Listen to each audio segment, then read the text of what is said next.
Okay,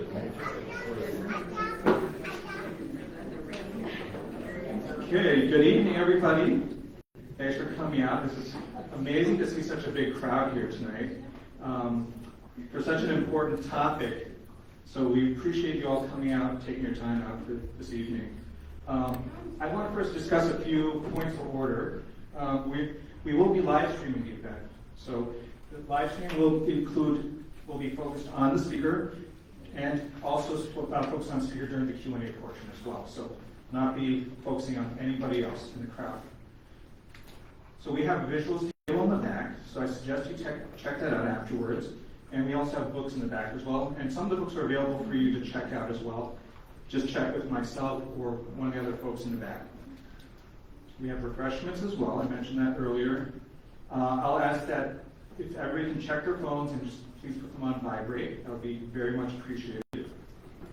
And we will have the Q&A part. So I know you're going to be popping a lot of questions. Take your notes, whatever have you. You'll have plenty of time to ask those questions of our guest speaker here. So, with that being said, I want to introduce our guest speaker, Tarek Khalil. He's an attorney and activist, and he is also the education coordinator for American Muslims for Palestine, and also a board member. He's appeared many times in the media such as ABC, CBS, the New York Times, and many more. And so I want to give Tarek a hearty round of applause for giving us this time.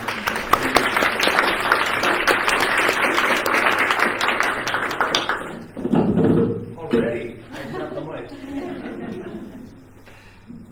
What a good way to start. How's everybody doing?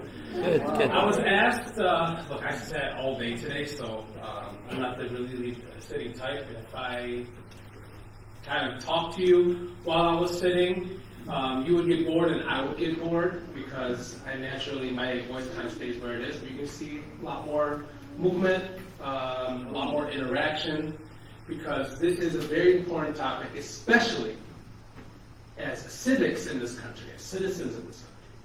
Because if there's ever a foreign policy topic that you should care about deeply as citizens, it's this one. This is not to say there are not other foreign policy matters that is of grave concern, but we are heavily invested in what is taking place on the ground. Our tax dollars, $3.8 billion a year, is funneled to the state of Israel. So we have a financial interest, a political interest, and as a result, we should have a personal connection to what is actually taking place, whether you're a Palestinian, whether you're non-Palestinian, whether you're Muslim, Christian, Jew, it doesn't matter. So, and as I was brainstorming, I did a lot more brainstorming for this than other sessions that I've done over the last 10 plus months, because mainly what I've done the last 10 plus months is focus on very specific, in-depth material related to Gaza and the historical trajectory that led us to this point, which involves a lot of data, facts, analysis, and so on. I'll do a little bit of that in my talk, but I really want to just take you on a journey of the Palestinian experience. Now, obviously, I'm not going to go through the 4,000 plus years of recorded history in Palestine. Then we have an entire seminar over a 7-week span. Obviously, we're not doing that. But I do want to focus on the last 76 years at least, and maybe a little bit prior to that, and why we're in the position that we're in, so that you can really understand the issue from the lens of the oppressed, from the lens of the colonized, from the lens of the occupied. Because that's not what you get when you watch CNN, Fox News, and MSNBC and other mainstream news outlets.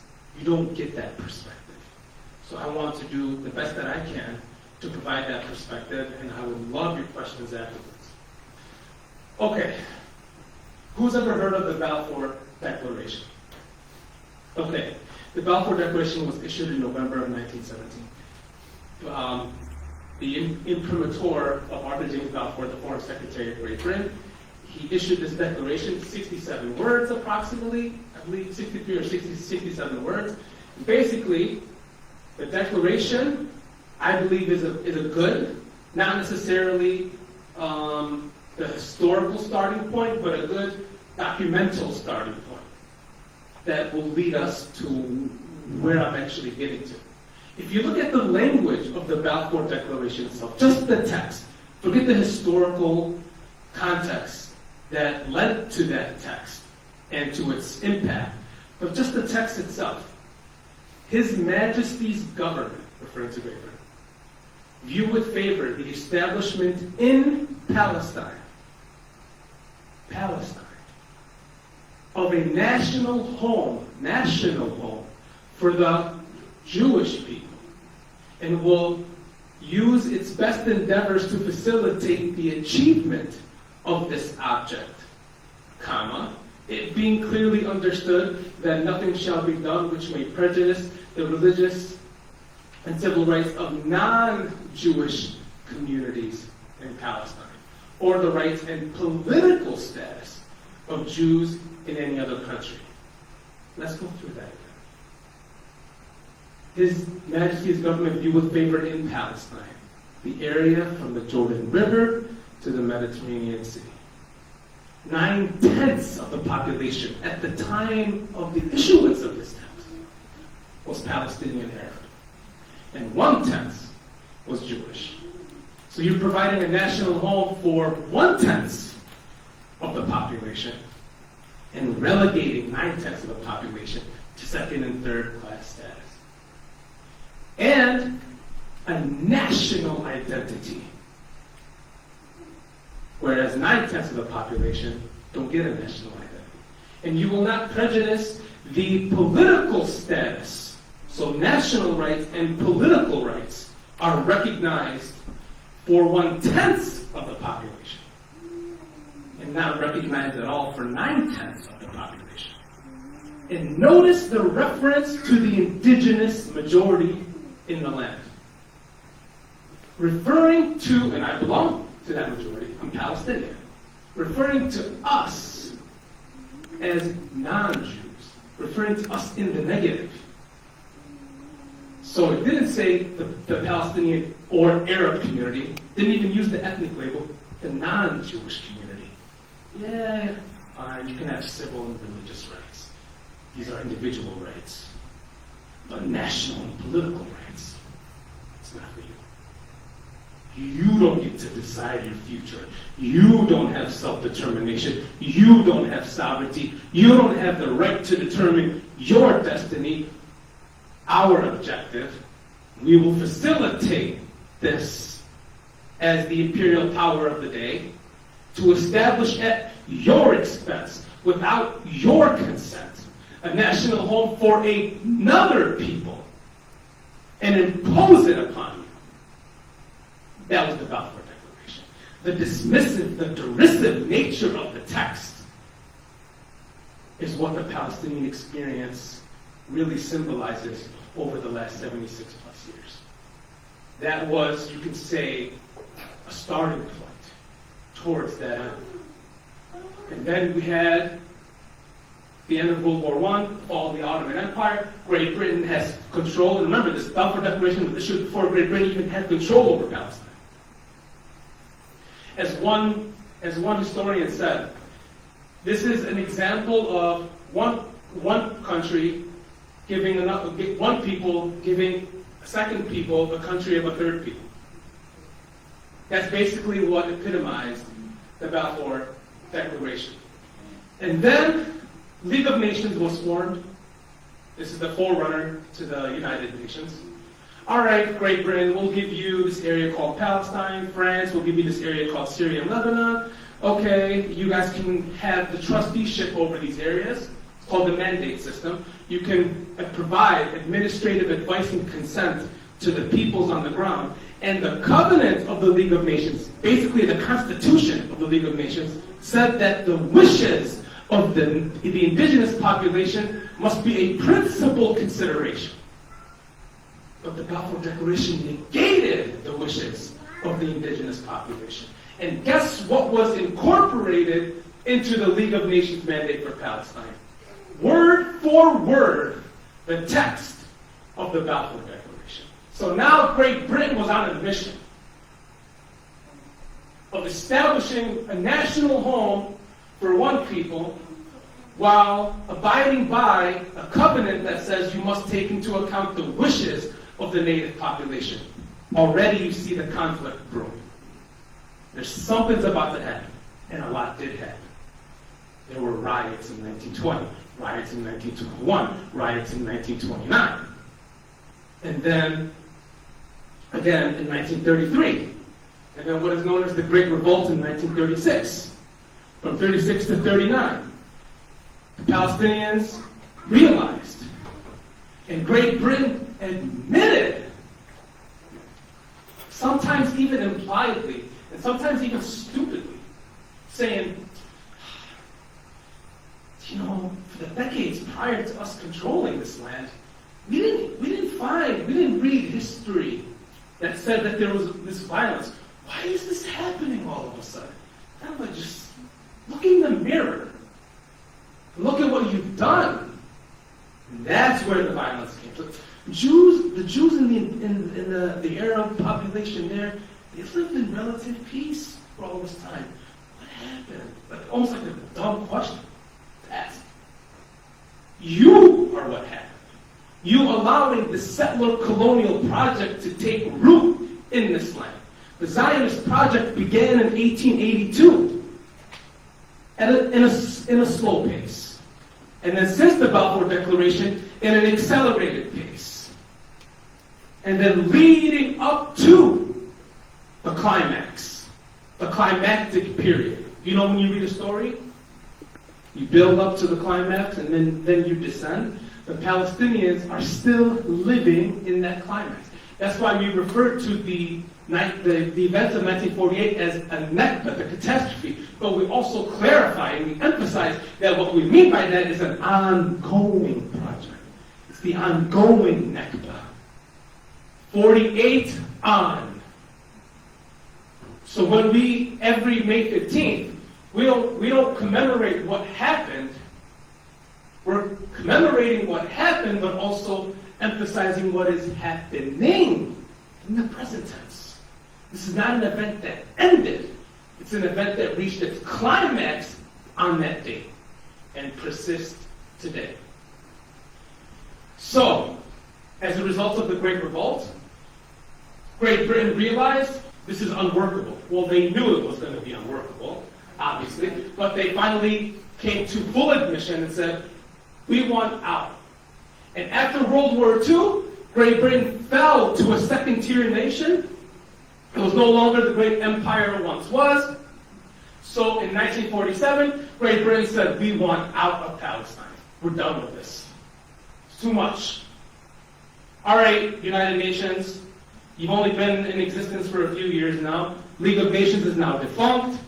UN, take over. It's yours now. You deal with it. We're out. But notice some myths involved here. If you go through the Zionist movement's meetings, the leadership, from David Ben-Gurion, Menachem Begin, Yitzhak Shamir, and you go through the earlier meetings, Theodor Herzl, etc., you won't find a single meeting, a single discussion about us being driven into the sea. That's a famous phrase now. The Palestinians wanted to drive the Jews into the sea. They wanted to kill us all, wipe us all out, even though they lived in relative peace for over 4,000 years. I'll get that part. But just the last 50, 60 years, you know, it's been hell for Jews because of the hatred that Palestinians have. If you go through every single commission report issued by Great Britain, 1920, 1921, 1929, 1933, 1937, with the Appeal Commission. That was the most expensive one, the Appeal Commission. Every single report admitted the reason why the violence erupted is because the indigenous population feared for their economic and political future and opposed the Zionist project. Do you know what word you will not find in any one of those reports regarding the Palestinians? Anti-Semite. Anti-Semitic. That was not, you won't find that there.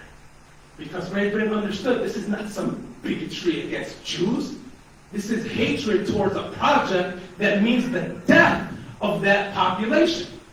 That means the ethnic cleansing, the dispossession, the denial of basic rights and human dignity. That's what's happening on the ground. And since we can't put some kind of fix after all the hell that we've caused, we're out. So the United Nations said, okay, let's see what we can do. So they got some non-expert experts to help figure this out. And they formed a committee called UNESCO, UNSCOP. And they came up with a minority position and a majority position. Now there's some politics involved in this, and that's not really something that I want to get into. Why they ended up with that as a minority position and a majority position, but basically the majority position was to partition the land, to divide the land into two. And eventually they realized, okay, fine, we'll put this in practice and we'll take it to a vote. United Nations General Assembly voted, 2/3 majority did not win over. There were a few countries that did not believe in this idea of partition. They were not able to get a 2/3 majority. Remember, this is a UN that had like 40-something countries.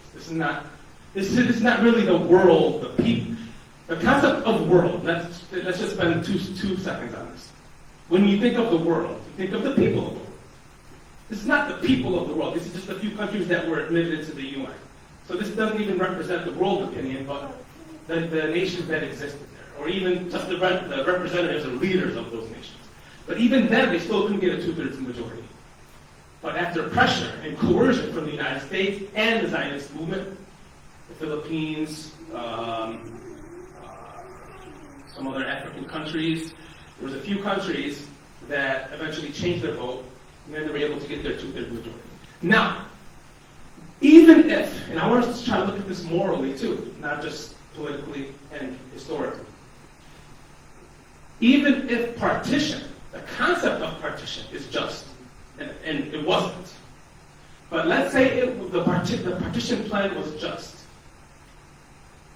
Still, even in 1947, the Palestinian Arab population was still 2/3 majority. So if you look at the partition plan, if you look up the 1947 partition plan, you will see different colors. It's going to be a small little color in the middle for Jerusalem. It's a special regime for Jerusalem. And then you see on the right, most of what is now the West Bank and some little more territory of what we know as the Gaza Strip. That is going to be the Arab state. They called it the Arab state.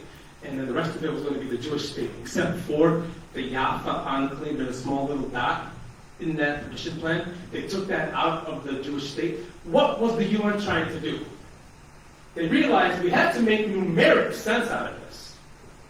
So the Jewish state has to be the majority, numerically, for us to call it the Jewish state. It does not make intuitive sense to call it the Jewish state when Palestinian Arabs outnumber them. So they were able to do that by removing Jaffa, a little area from within, because that had 70,000 Palestinian Arabs. So they were able to get a majority, but it was a bare majority. It was like 50.5% and 49.5%. That was, so they barely, a few thousand people difference in terms of majority-minority status. And even in the land, Palestinians owned more of the land. As a collective, the Jewish people in Palestine owned about 7% of the land at the time of the partition plan. And they were given 55 to 56% of the whole area. So even if the idea, the concept of partition was just, the division of it was unjust. The only airport was in the Jewish state. The cereal producing areas were in the Jewish state. The most fertile land was in the Jewish state.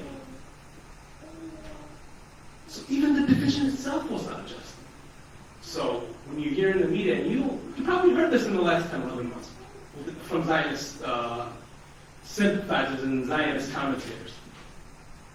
oh, in 1947, they could have had their own state. The Palestinians rejected it, and we accepted it. They're rejectionists, and we're not. Oh, it was offered again 20 years later. We accepted it, they rejected it. 2000, 2001, Bill Clinton offered it.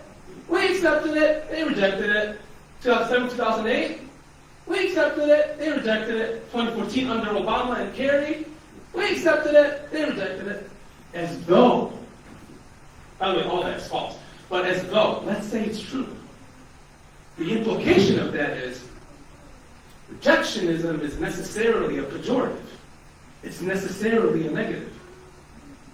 If someone has $1 million house, and I offer them $1 for it, and they reject my offer, nobody here will say, why are you so negative, man?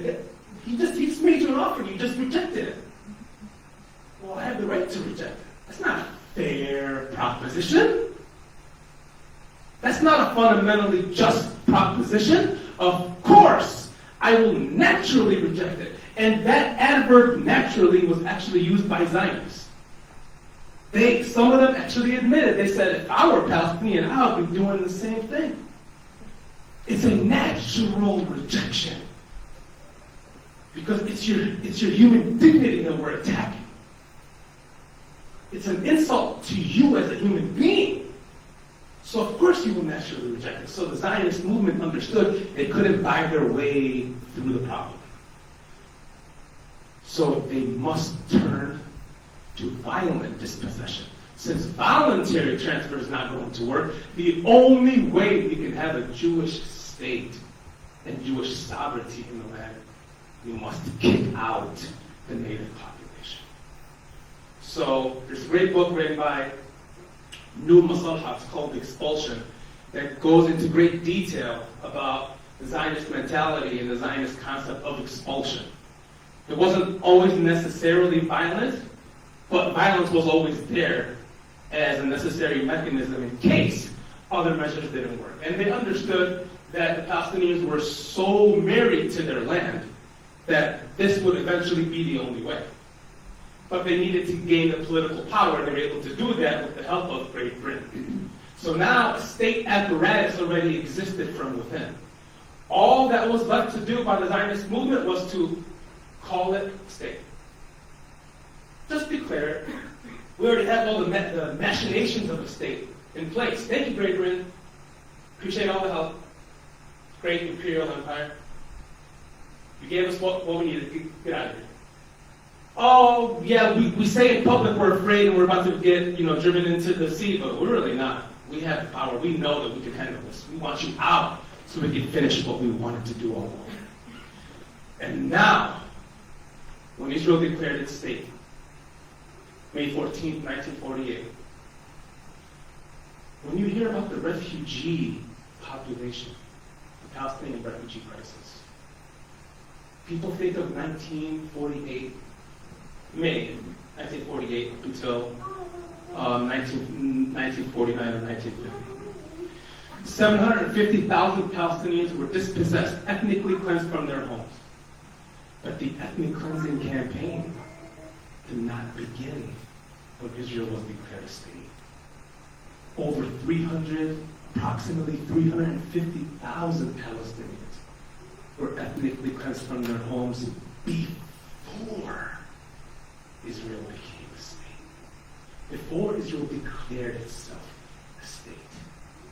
So when Netanyahu came to the White House with Obama across from him and embarrassed him and told him the Palestinians are coming back 70 years later and they want to declare something after 70 years, even though it's been a declaration that we've been declaring every single day for the last 70 years. And he inverted the facts. Netanyahu said, the Arab countries invaded Israel, and that caused the refugee crisis. The exact opposite is what happened.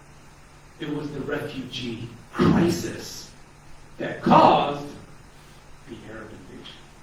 The Arab states were seeing the influx of refugees coming from Palestine. This was before the state was declared.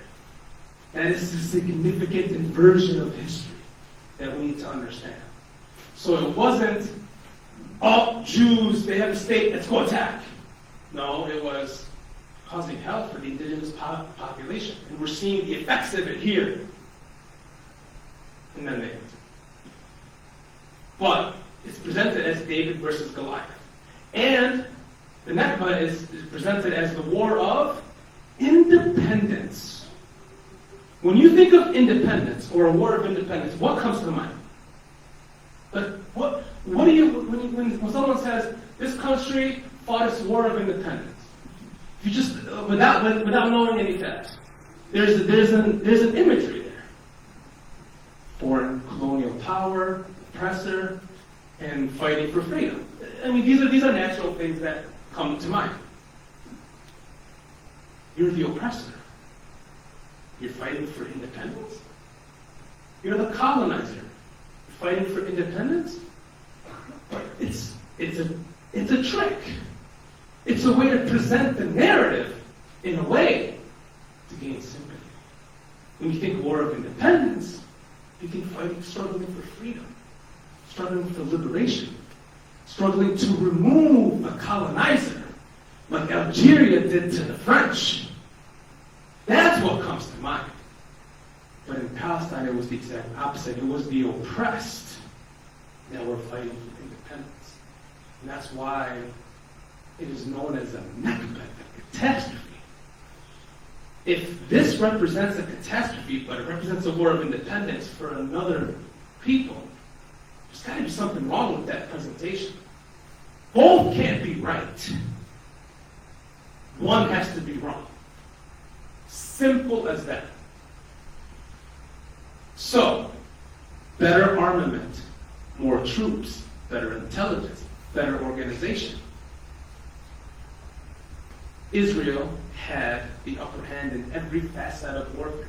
It was indeed the Goliath, not the David, but it's presented as the David if you watch mainstream news. And they talk about the events of 1948. So the Palestinians have been living under that oppressive state since 1948. Now, I want to talk a little bit about Gaza. Approximately 200,000 of that population was kicked out, and they went to Gaza and made refugees where they currently live today. 80% of the population in Gaza, which is 2.3 million. 80% of that population are refugees from 1948. They were deprived of their right to return to their homes, legally enshrined under international law. They were deprived of that right. And for 20 years, the Palestinians that remained in what became the state of Israel, approximately 160,000, lived under martial law. And then when Israel captured the West Bank in 1967, it transferred that martial law system to the West Bank and now operates a brutal military occupation in the West Bank. And then Gaza, as a result of many years of history, 2 intifadas, which essentially means shaking up.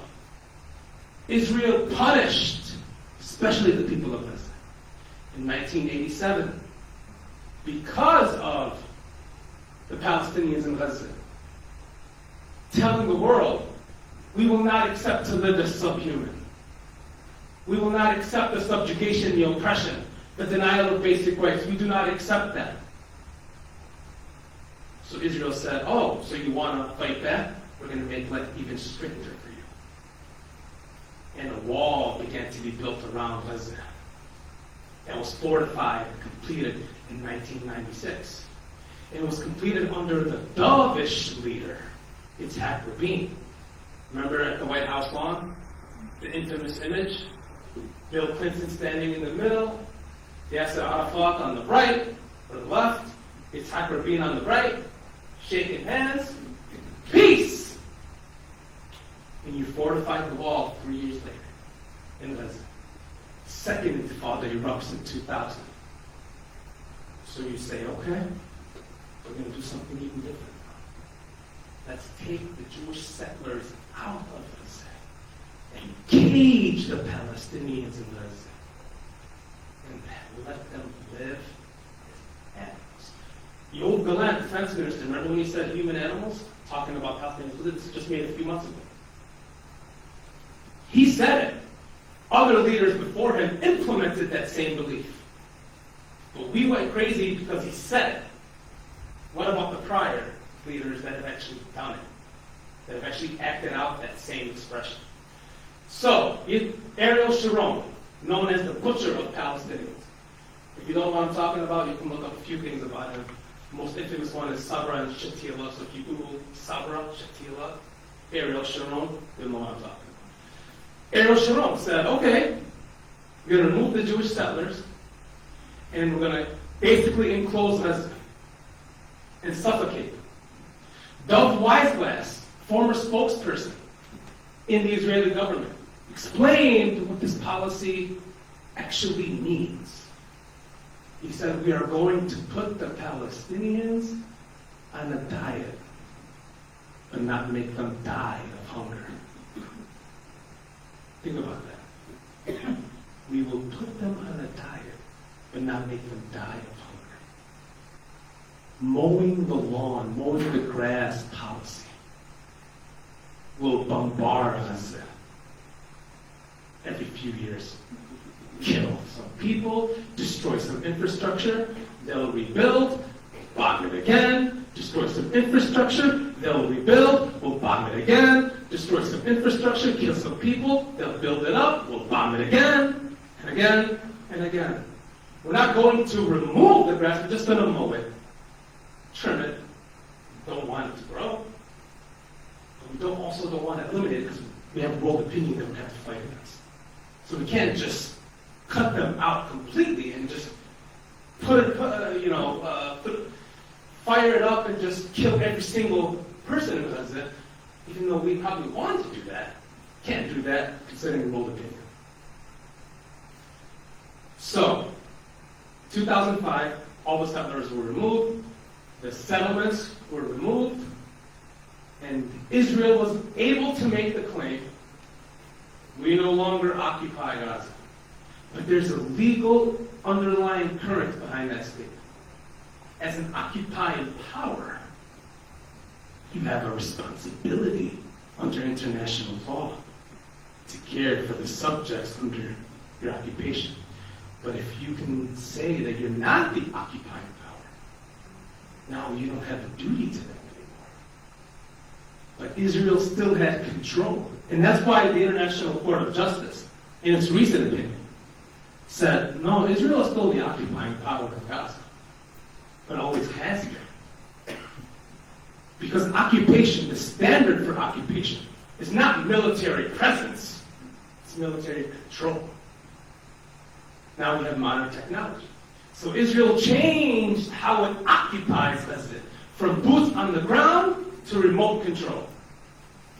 Israel controls the airspace, the electromagnetic sphere. Israel controls what comes in, what comes out, who comes in, who comes out.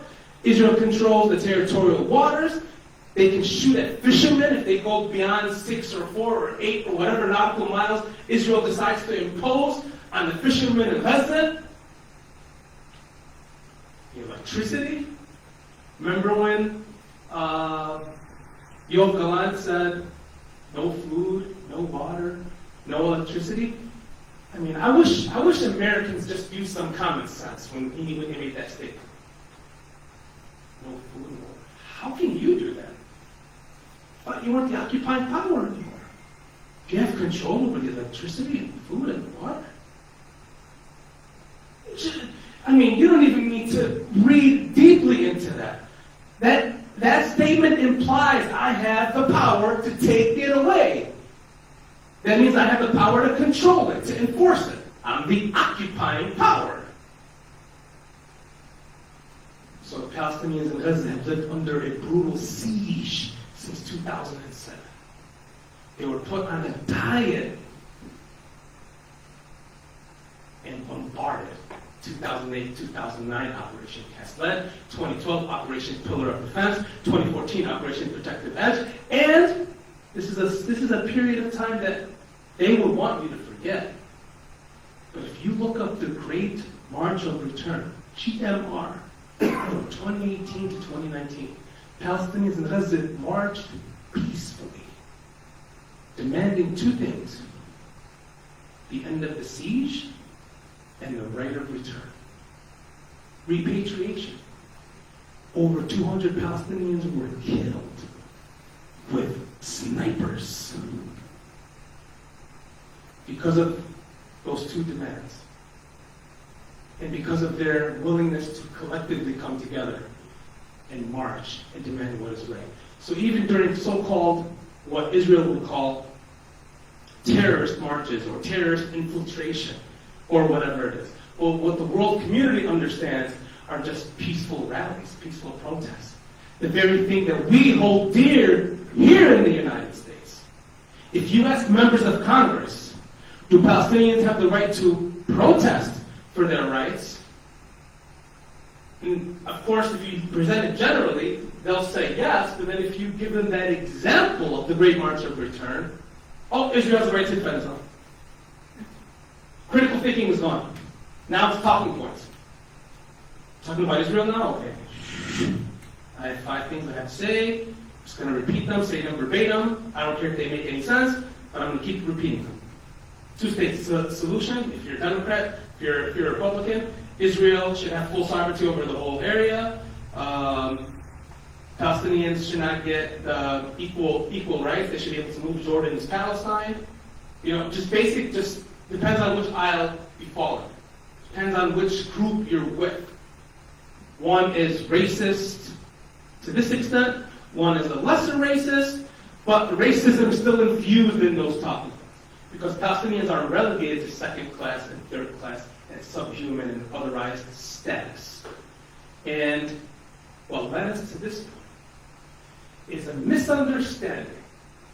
But when I say what led us, I'm talking about the American people's idea and understanding of the Palestinian experience. What led us to this point in our misunderstanding is our lack of knowledge of what October 6th represents. October 6th represents 75 years of ethnic cleansing, dispossession, subjugation, oppression, 56 years of brutal military occupation, 16 years of besiege and blockade, 16 years of bombardment, of aerial bombardment, of killing and murder and slaughter of a people denied their basic rights. Half of the population in Gaza are under the age of 18, which means half of the population in Gaza were born into prison, were born in prison camps, were born living under a siege and blockade. So when they grow up, all they know is oppression. So it's a natural tendency to fight against it. But we don't conceptualize it that way. That's not how we think about it. The victim is not giving his proper status as victim because he's Palestinian. Why is there this hypocrisy between the slaughter in Ukraine and not the slaughter in Palestine? When we are directly funding and enabling a genocide, the first live stream genocide in the history of the world. And before I end, I want us to understand what Zionism represents to the Palestinian people. Zionism is built on 3 pillars. Dispossession, the ingathering of the exiles, and conquest of territory. Capture as much land as possible, remove as many Palestinians as possible, and install as many Jews as possible. That is why you can't just understand Zionism within the context of Gaza alone. Gaza is one part. if you understand what is happening in the West Bank, if you've been watching the news on what is taking place in the West Bank just the last few days, and obviously the last few decades as well. But if you understand that, and within the boundaries, the internationally recognized boundaries of the state of Israel, if you understand that,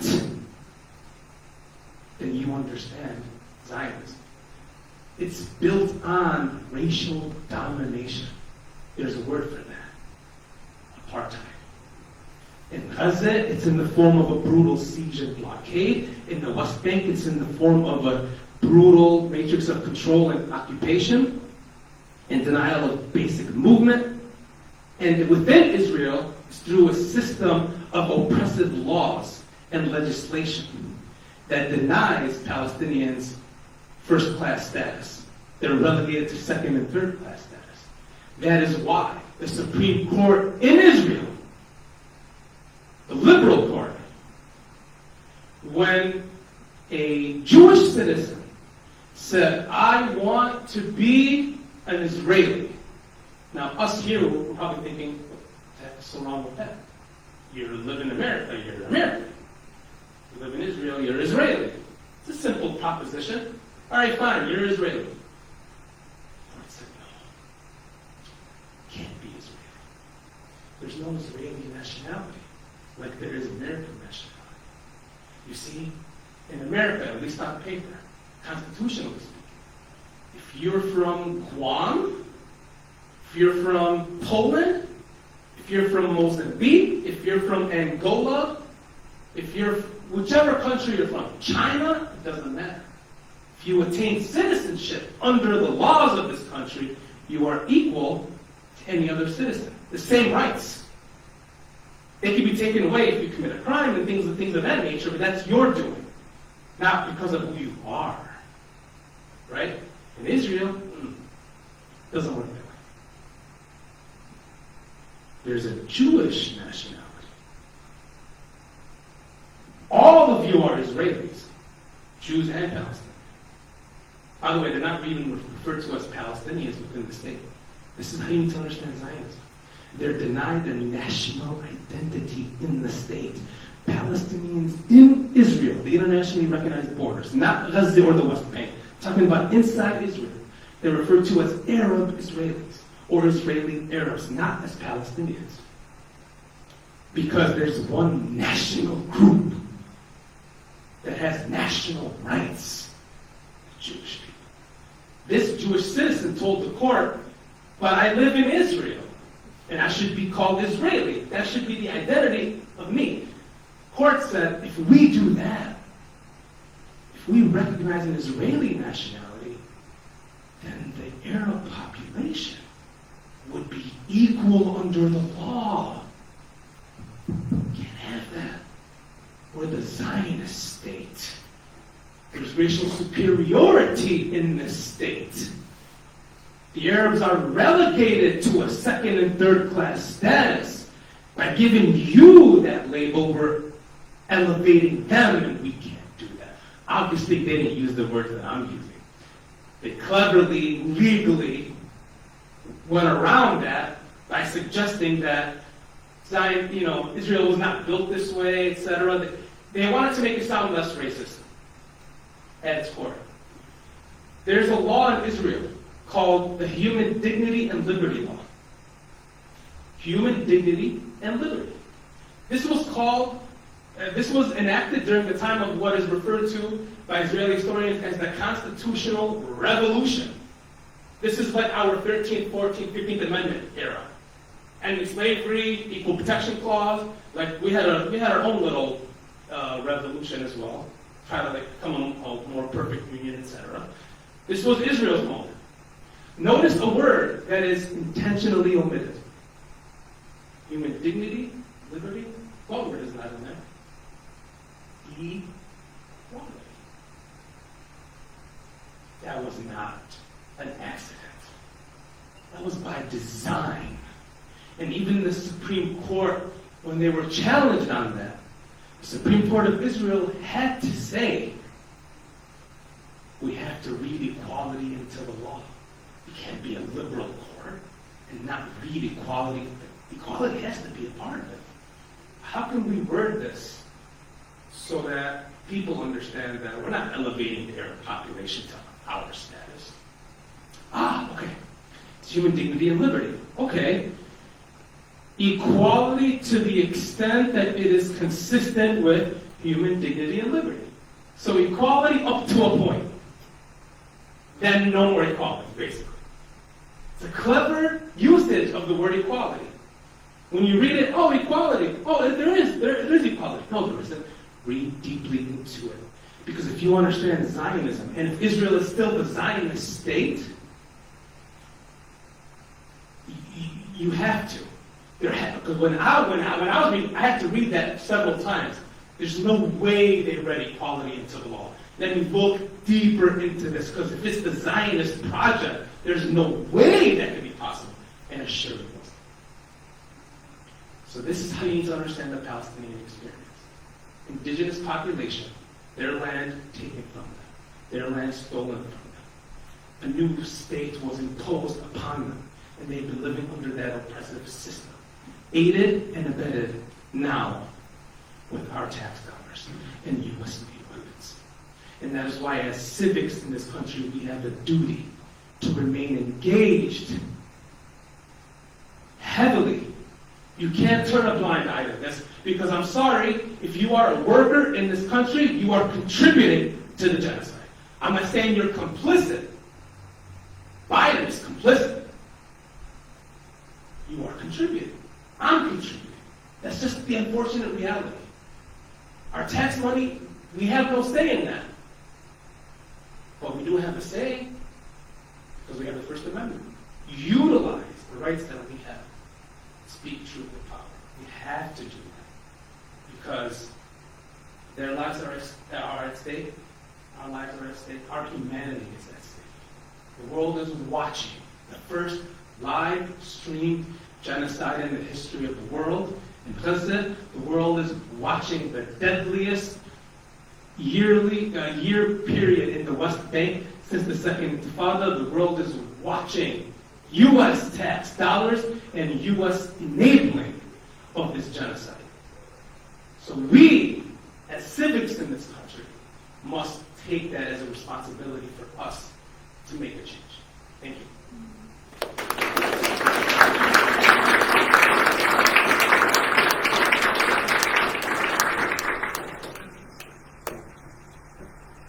Thank you very much, Tarek. That was a very illuminating talk. We appreciate that.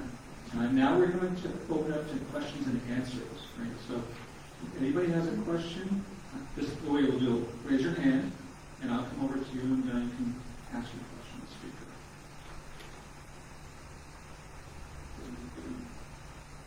It was a lot cooler here when I started. What happened? All of Leicester.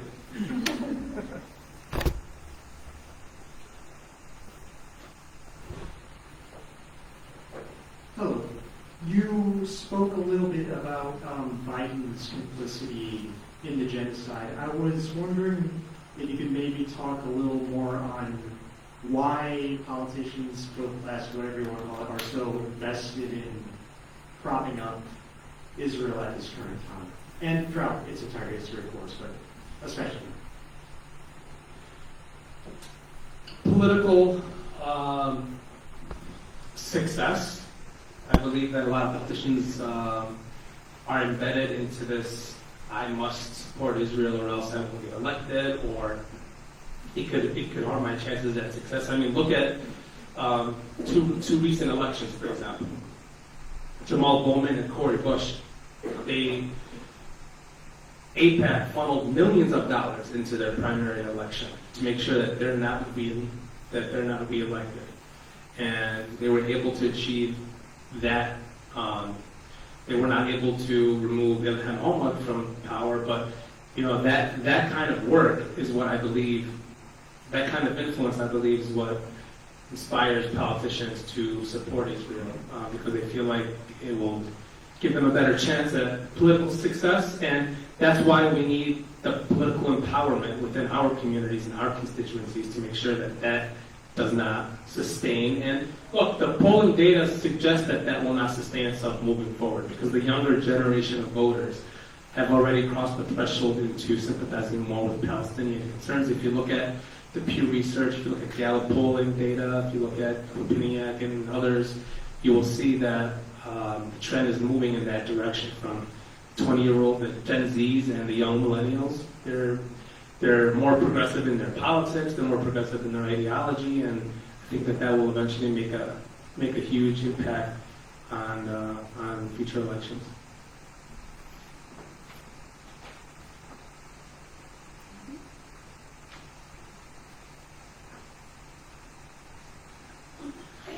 I started growing up thinking from a very conservative family that, of course, the United States government has to support Israel. They're our only ally in, this wild west of, the Arab countries, and that, we would be lost without them as our partner.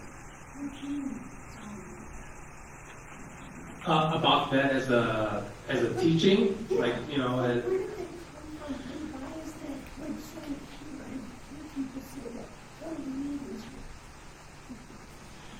a lot of misperceptions and misunderstandings. There's especially there's a pre-Cold War logic behind that statement and a post-Cold War logic. Pre-Cold War logic is it's the buffer in the Middle East against communist infiltration. Obviously, that didn't hold any authoritative weight. But now that the Cold War is over, where's the logic going to go now? And that is, well, if you support Israel, there's intelligence gathering between the two countries. Look, even if you look at it in terms of balancing act, and let's say there is some kind of benefit of having Israel as an ally. Obviously, the cons outweigh the pros heavily. So even with that, even if I were to give those that make that argument their argument without even arguing against it, they give me their pros. Instead of attacking the pros, I'll give them all the cons, and it still makes sense to not support this state anymore. And also, how about the moral element here? When all these human rights reports came out with evidence of gross human rights violations against the state of Israel, and all the politicians that would speak on it and media commentators, they would just label it as anti-Semitic. That's not going to work anymore, especially with these younger folks. That kind of labeling, no, you have to respond with evidence. You have to say, this is wrong and here is why. But they won't do that. I actually challenged somebody on that. I said, okay, can you find me one factual data in the Amnesty International report declaring Israel an apartheid regime? Can you find any factual data that is incorrect? Just point it out, present it to me, and we can just start the discussion there. But if the factual data is correct, what are we arguing about? What are we arguing about? So the violations are accurate. They are happening. Why would you want to fund that? I asked the politician once. I met a lot of politicians. I asked them multiple times, actually. But when I would confront them with this question, I would say, do you believe in the concept that we should not give our tax money to any country or entity that is committing gross human rights violations? Do you believe in that as a concept? And then we'll talk specifics. I just want to make sure that we have a conceptual agreement on this. And he said, what are you talking about specifically? A lot of them would say that. Because they know why I'm coming. So, of course they know where I'm going with it. Because the moment that they say, of course we would not support that, I will take out my briefcase and I will give them all of the human rights reports that detail the gross human rights violations that Israel commits. And I would say, if you can disprove any of that, I will make sure that every one of those that I have influence over or that I can convince to vote for you will vote for you. But if you cannot, then you must speak up and say, we cannot have our tax dollars fund this state anymore because the evidence is overwhelming. How about it? And when I talk to a lot of them, they piggyback off the issue, or They sidestep the issue and they go back to their talking points. I believe in a two-state solution, I believe, and then that's it. And then the meeting's over, and then we're done. But we have to keep pressure. But, like, thank you. I think we got a hand over here.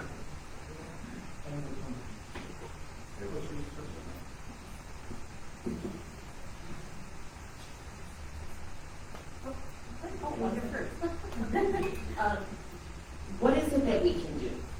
You know, so I work at Stack High School, and one of the staff, she's from Palestine, every lunch period, she goes You're by out. Little Palestine. Huh? You're by Little Yes, I Palestine. am. And that's why I'm here, to learn more. She calls Sean Caston's office every day, and she says, I feel like I'm wasting my time. And being active in other things, I've learned that our voices do matter. Do you encourage that we make phone calls to our representatives regularly? You know, because this is, I mean, it's beyond ridiculous just how many lives lost every damn day. How many more killings will it take before something is done? What can we do to help make this stop? Yeah, and for those of you that don't know who she's talking about, he's a congressman, Sean Caston. He's in our district, actually, as well. And I've met with him multiple times, and I've dealt with his talking points, and he really got on my nerves because he obviously sidestepped all the important questions and wanted to talk about what he wanted to talk about. In terms of what you can do, I really do believe that advocacy is still a good method. Even though we may feel defeated, we may feel like we're not accomplishing much, trust me, if they hear more of our voices, more and more, and on a consistent basis, they will remember the issue. And they will, for any future issues that do come up of that's related to that topic, they'll start remembering, oh my God, am I going to get hounded with 1,000 phone calls if I vote this way or vote that way? So long as we keep that consistency, we can't just do it one time and that's it. So we have to organize and strategize to make sure that we have a large collective that's actually implementing that strategy, and I think that can be a successful tool. So don't take that tool out of your arsenal. Keep it, use it. I think it's great. Education is another way. I love doing this actually with any community. I love our communities. I believe that those that come to these type of events really want to gain something from it. Otherwise, you'd be something better with your time right now. You know. Where can we look for that? Just like you said, how like the news. You know, I follow Al Jazeera. I mean, like, what other news sources do we have that we can be actually informed with facts, not lies? Okay, I will give you all my email, and I can give you. If you know, you don't need to have an encyclopedic grasp of the material, but Al Jazeera is a good source. Electronic Intifada is a good source. I'm with AMP, American Muslims for Palestine, and we have a few videos, and we're going to do more, hopefully, that go into specific aspects of the history. I'm education coordinator, so we're going to be doing a lot more of those. There's a lot of journals that you can go on, especially your teacher, you said, or you work with? Okay, I'm sorry. Teacher's aide, but my husband's a Yeah. So if you have access to academic journals, you know, a great one is the Journal of Palestine Studies. You can research and find specific topics to actually learn about. So there's a lot of other sources, and you can contact me and I can guide you. Thank you. I'll just add that there's a growth of independent media online, and there's a lot of sources that you can find on YouTube. There's the growth of podcasts, so there's a lot. Yes, but be careful with those because anybody can do it. So sometimes that's not as credible as you think, but that is a great source. I would say use that as like a Wikipedia. So take what you find from those podcasts and online sources, but then take the words from there and then dig deeper. Don't use that as the final news source. Use that as a starting point. Yeah. So clearly, I think if you ask someone morally, politically, financially, whatever, they're going to say, like, genocide is horrible, it's punishable, no one wants it. So, and you,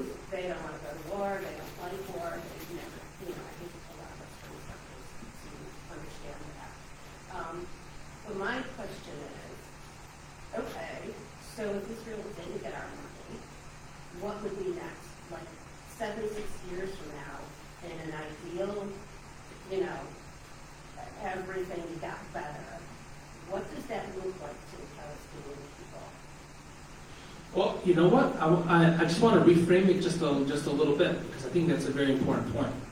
If the $3.8 billion of annual aid stops, just think, okay, now let's put the Palestine issue aside for just a second. Think about what that can do for us here at home.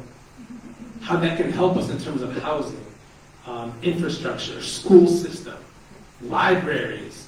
I mean, every facet of our culture and the way that we live our lives here in the United States, a lot can be done with that money. Instead of funneling it towards killing innocent babies, I don't know. I think that Americans can resonate with that message. In terms of what that does to Palestinians, well, now you're removing a power mechanism that has existed for a long time. The South African apartheid regime eventually fell once the BDS movement got to the S part of the movement. Boycott, divestment. Once the sanctions started to hit, done. Because once the U.S. said we're out, and all the businesses and all the countries pulled out and didn't want to support the regime anymore, the regime ultimately fell. So that would be a tipping point. So that's the whole oh my God, this investment. Don't even say that. You say this investment, you're You're anti-Semite. Or anti-Semite, all that kind of stuff. So even putting that aside, I truly want to understand, what do the people want? Do they want their own state? Do they want one state and equal citizenship? Like, what do they want? Like, when Biden says, I'm really working for a ceasefire and I think there should be 2 states. Okay. Is that what the Palestinian people want? Or is that just more blowing smoke from politicians? I really think, I came here because I'm like, well, this is someone who really knows Palestinian people. I know you know a lot of educational things, finance, politics, history, but what do the people want? So that's a great question. I don't think I can give you an answer in this capacity that I came with today, which is under the rubric of AMP, because we don't take a specific position on that. Our mission is to make sure that we educate the people on the history of Palestine and pressure politicians to enact legislation that supports Palestinian rights. Look, if we can just get to the part where the oppression ends, that's really the key. In terms of the style of what governance is eventually established, the Palestinian people on the ground, I think, would have a bigger say in that. I think that the Palestinians that are actually living under that oppression directly should make that ultimate decision. But at the end of the day, you have to remove the structures of racism and violence and oppression that actually exist. You remove that, and these kind of, I would call them secondary questions about what demarcation of land should belong to this group or that group. Or, so long as the structures of oppression exist, those will still exist regardless. Those things will still exist regardless. And so if we can remove those structures, if the apartheid system would fall, then something more organic will come in place. There's going to be a lot of Palestinians that will say at the end of the day, we want equality for all. And that kind of spells a one-state solution. Just a quick comment on the one-state, two-state thing. Understand that the Zionist movement, the liberal strand, wants some kind of demarcation of land. Why? Because remember, they're still Zionists. But they believe in a more pragmatic approach. Okay, we kicked out a lot of Palestinians, we captured a lot of land, let's just take this part and keep the Palestinians in that other part, and we'll still have a Jewish majority. I mean, look at the racism infused in that. I mean, we'll still have a Jewish majority. But there's a problem with that. And I asked Zionists this. I said, what if in that future state, Palestinians organically become the majority? Are you going to implement another ethnic cleansing campaign to kick them out? Would that be fundamental? I mean, just think of this notion. The fact that Palestinians could outnumber the Jews in a given territory is detrimental to the survival of the Jewish nation. Just think of that as a concept.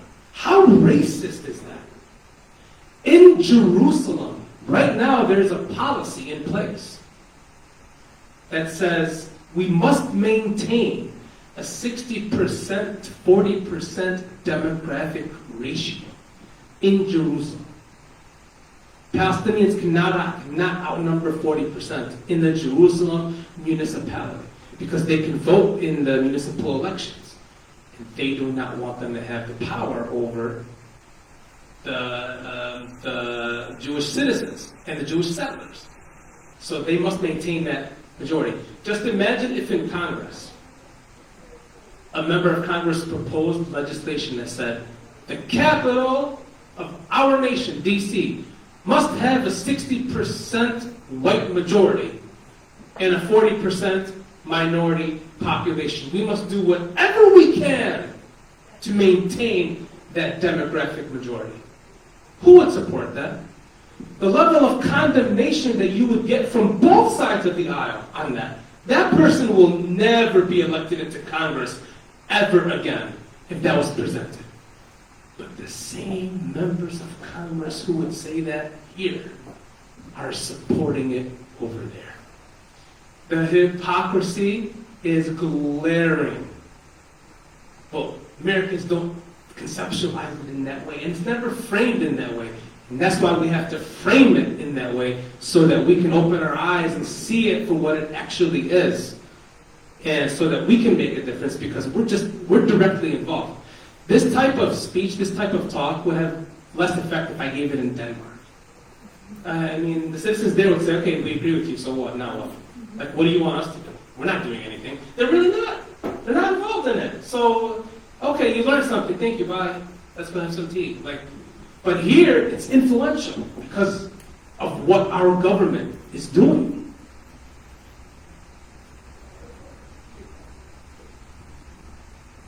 I was going to ask you a question, but I want to speak to the woman who said, what we do now. Oh, I need a 2-minute break anyway. Yeah, you get a break. When my friends asked me why I didn't go to the Democratic convention, I said, well, one was enough for me. The one I went to, there were tens of thousands of people in the street representing a movement that was protesting the war. That movement had grown up over a period of years and it was massive. And many people would say that it contributed to the end of that war. This convention saw a smaller demonstration and a few displaced individuals trying to create violence. But a mass movement hasn't grown up yet.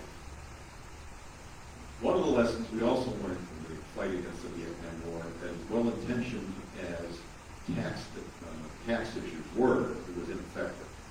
It did have some effect in the boycott with South America at the time, South Africa, but that also grew out of a movement which built over years. Personally, I think we should build another movement to oppose another war and seek peace.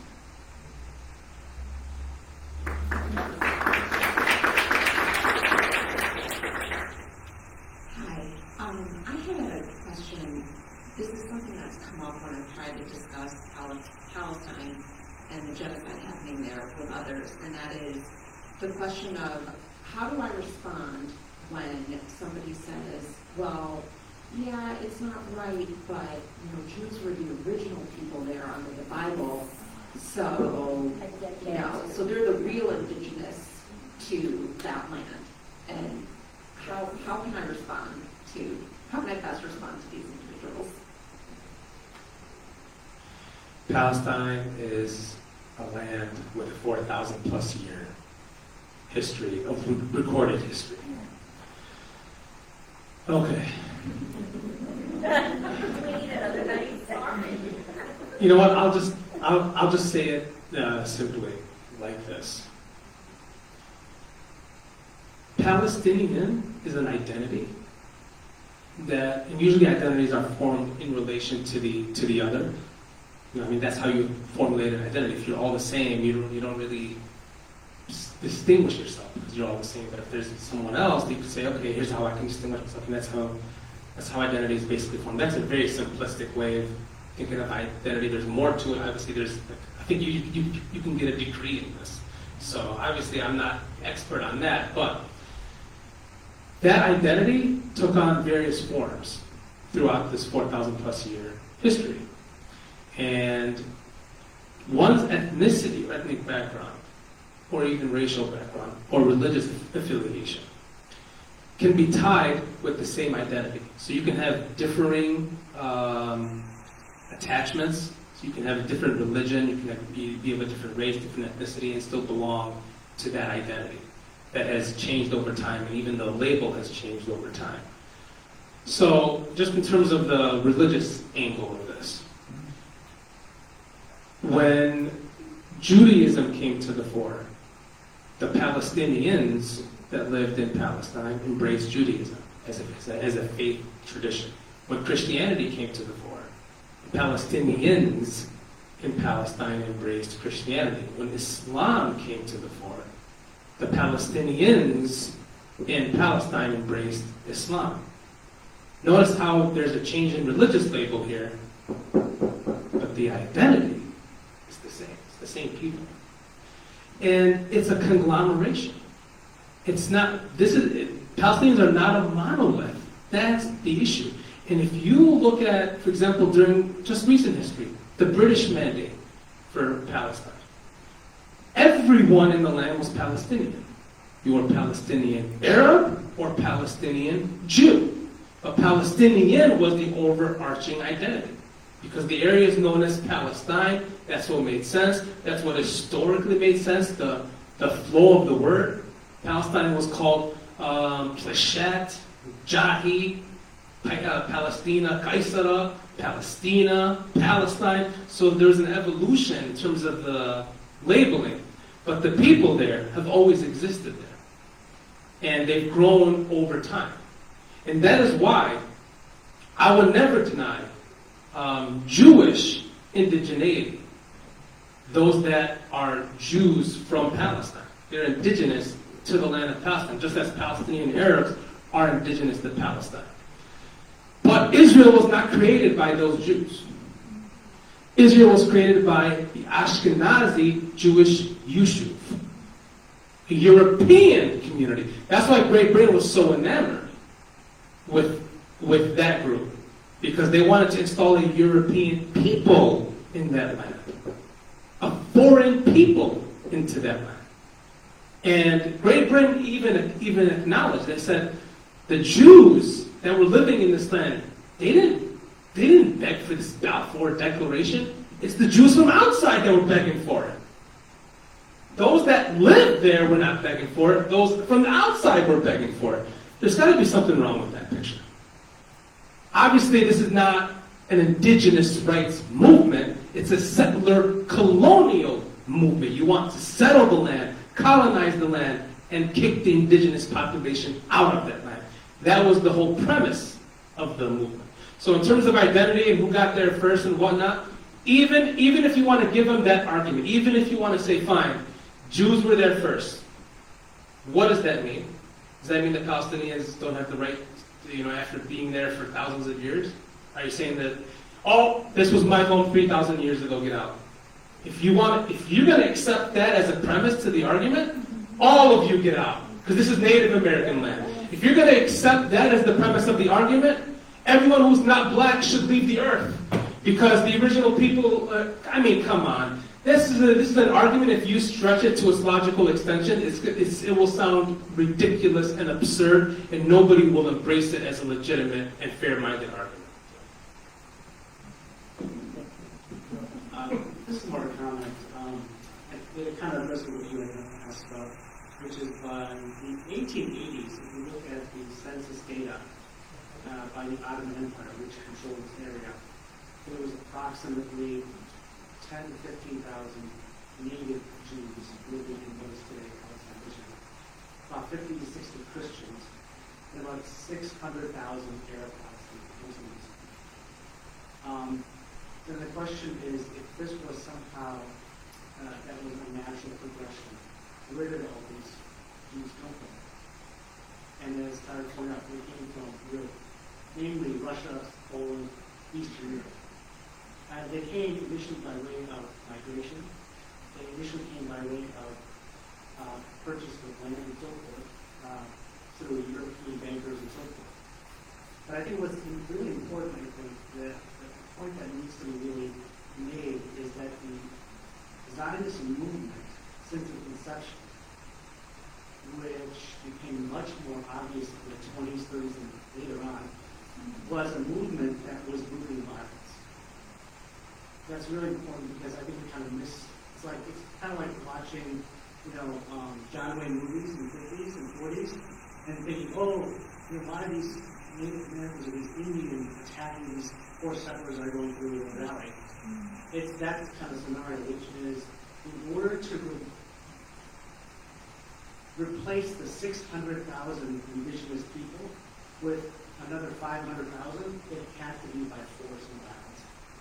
And if you study the history in some of the books that are listed in the back, that's exactly what happened. So please bear that in mind. It didn't happen by, people just coming in and going or leaving. It was by force, by violence, and that's rooted in almost every single religious nationalist movement. The one you see in India today in Modi, the one you saw in Serbian nationalism in the 1990s.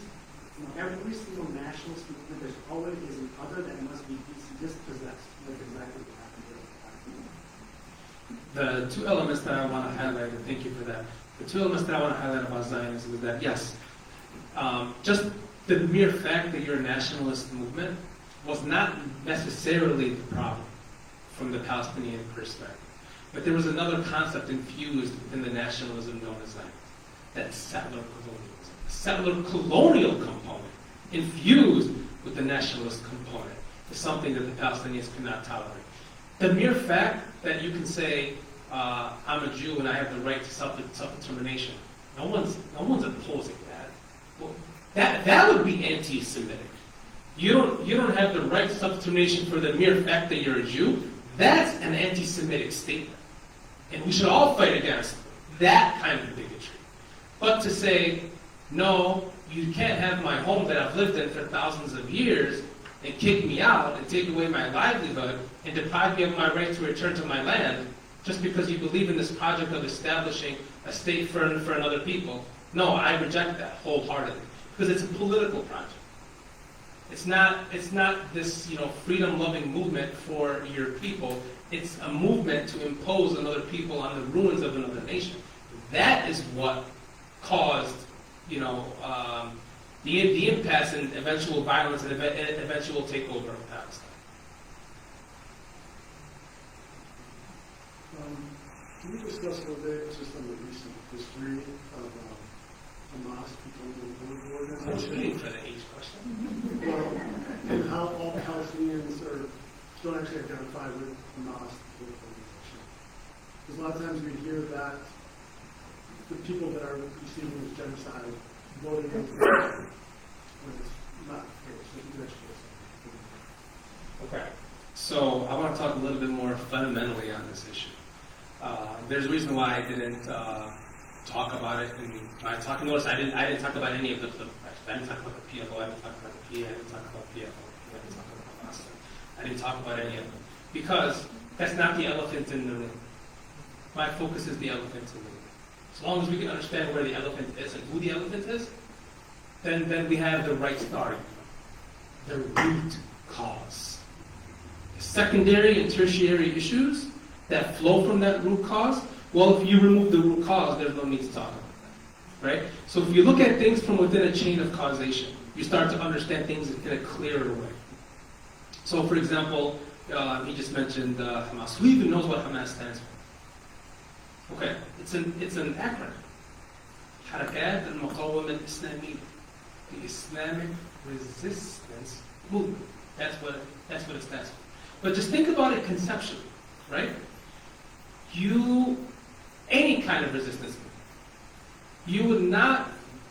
you would have no purpose for being were there not something to resist. It's a natural phenomenon, So why don't we focus on what it is that is being resisted? Because if you remove that from the equation, there's no need for a resistance movement. That's just a natural understanding of the chain of causation. It was founded in 1987. Israel was founded in 1948. Nearly 40 years apart between the two. So obviously, it's not the cause, it's the effect of what has gone on over the decades prior. So that's how we need to understand things in a fundamental way. And in terms of voting and all of that, look, that is ultimately irrelevant to the larger issue of Israeli settler colonialism, apartheid, and occupation. Because regardless of which political faction you're talking about, that system of violence and oppression will still exist regardless. So that's just one name. That name, if that name wasn't, by the way, the occupation existed before that name even existed. The apartheid regime existed before that name even existed. The Israeli settler colonial project existed before that name even existed. So all of this was in place, and I could have given this talk in 1986. I mean, I was only a year old, but you know, if I was this age, I still would have been able to give this talk. It did not add to the fundamental equation. It added to the story, but not to the fundamental understanding of why we got to that point. Right? So that's how I want us to understand things, and not look at the secondary and tertiary issues. That's how they would want us to look at it, the media and so on. They would want us to perceive it in that way. They want us to use a particular time period and focus on that as the right time period, when us, as educators and those that want to learn more about a particular issue, we have to look at the fundamental root cause of these events or phenomena or violence or whatever it is. And from there is how you can properly understand. So if anybody wants to ask me, how do I learn more about Palestine? I don't give them a book about the last 20 years. Okay, you probably gain something from that, but you won't really know how to talk about the issue unless you understand the root cause. And so I would point them in that direction first.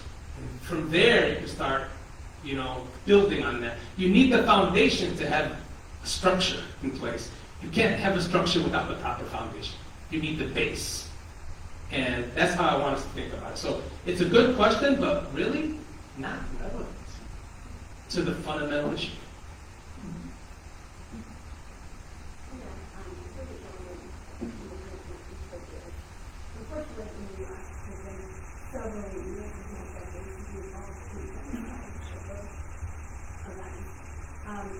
But I do feel that we've always gotten involved, but we're not seeing it for Iran or other areas where these things happen. When there's a lot of international pressure, and international pressure, I want to understand what you mentioned when you said it. I want to understand, like, Sean Cassidy, maybe it's kind of different now. The international pressure is like that. You start acting after you see that. I mean, you're seeing that now, actually. The ICJ has issued a legal advisory opinion. It has issued a ruling that Israel is plausibly committing genocide. The ICC, the International Criminal Court, has called for the issuance of arrest warrants for the Prime Minister of Israel and the Defense Minister. So you have this awakening from the international community. And it's only going to grow. And I think ultimately with the grassroots movements that we have here in the U.S. and other countries and throughout the world, and so yeah, that will eventually, it's a stepping stone, and it's going to take time, incrementally. This change will not happen overnight. And I would end with this positive message. Look, I always tell every audience this. We have one of two options. We either do something and hope for victory, or do nothing and ensure defeat. I won't promise you victory if we do something, but at least we can hope for it because we're building towards something. But if you do nothing, you already said, I'm done, and you will lose. So I can't live like that, and I don't think we should live. Hey, Tarek, we're almost at time. Are you okay with going longer? We want to be respectful. No, that's fine. That's fine. Yeah, we look longer. Okay, great. Mike isn't working, so. Okay, so I'm gonna stand up. I had a couple of points, more like me responding. Mr. Levine said that there was only like 50 or 60 Christians in Palestine in 1880. The things I read said that there was something like 3 to 5% Jews, something like about double that amount of Christians, and the rest Muslims in Palestine. That's one point. Let me know if I'm wrong there. But the other thing is the way I look at this whole situation. What I heard about this, and the reason why we do this, we support Israel, is because of the Holocaust. The Holocaust is so offensive to me, and that's one of the reasons why I'm paying attention to this right now, because it's another similar kind of thing. But if you look at the Holocaust, a bunch of Europeans, because the Ashkenazi were not, my understanding, they were people whose ancestors were converted to Judaism. They were not actually descendants of the original 12 tribes. But anyways, those people were killed. They were Europeans that were killed by other Europeans. How is it just for some Arabs 1,000 or 2,000 miles away to have to give up all their land, their lives, and suffer being in prison because of something that some Europeans did to some Europeans? I don't get it, and I don't think that we have to support that.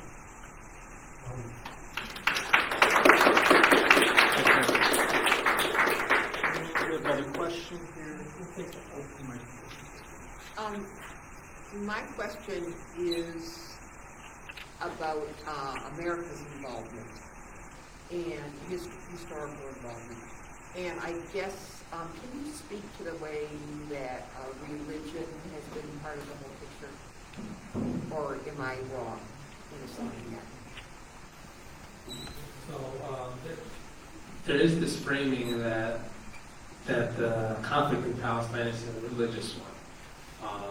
It's not. I mean, American support for Israel It's based on some religious. Yeah, From some members of Congress, they have this they have this evangelical understanding that's rooted in this notion of premillennialism, and this it's called a dispensationalist eschatology, which essentially means that the second coming of Christ will come down, and this is actually an anti-Semitic concept. Come down, all the Jews will be gathered in Palestine, and you either convert or you'll be killed and destroyed, and you'll burn in hell. So it's this anti-Semitic notion, but Kufi, Christians United for Israel, for example, they support this concept. And so you have these evangelical right-wing Christian Zionists that are members of Congress that do believe in that eschatology. But that's not the majority. Actually, I don't know if they are the majority, but it's a growing number. And the rest support Israel for political reasons, for economic reasons, and so on. They cannot justify it morally. None of them can. So that's where we should come in and really infuse the moral elements in this so they can understand it. And have more political power so that they can understand that their political future is on the line if they don't support Palestinian rights. So that's really, I think, where we're ultimately heading. I will ask one question. I think some important issues. Anti-BDS laws that have been passed in this country. Can you speak to that, please? We are the first state to pass an anti-BDS law, Illinois. We're actually the first state, and it's a growing number. If you go to a website, Palestine Legal, they will go through every single state and the differences between the laws in these various states. There's a reason why there's a growing movement of these laws, is because the BDS movement is actually growing. So the boycott, divestment, sanctions movement against Israel until it complies with international law, it's a movement that is growing, it's becoming more powerful. So as a result, the current against it must also be growing and powerful as well. So it's a testament to the great work that activists are doing on the ground. So I believe that these anti-BDS laws will eventually reach their end because it does, it does probe into or, violate the First Amendment in some way, even if it's not as direct as we know they want it to be. But eventually, if this persists, eventually, I don't think that it can survive much longer, especially with the currents moving in the right direction with the younger people sympathizing more with Palestinians. So I do think that will eventually come to an end. Great. Thank you very much for all your time, Father. And thanks everyone for coming out, all your concerns.